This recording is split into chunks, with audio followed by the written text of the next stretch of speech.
Good morning guys, in front of me is OnePlus 13R and let me show you how to add a Google account to this device. At first open the settings, then from main settings list select users and accounts, choose add account and mark Google. Wait a couple of seconds, make sure that you are connected to Wi-Fi.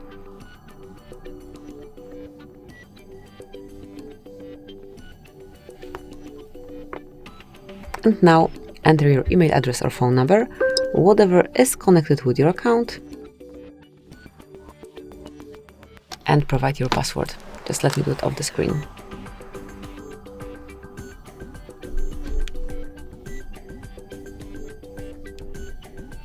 Once your password is entered, click on Next.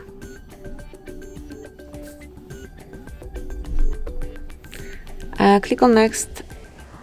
Here go through all Google Terms of Service, Google Play Terms of Service and Privacy Policy, and if you do agree, mark I agree. Accept, and that's it. If you want to remove your account, just mark it, tap on more icon and select remove.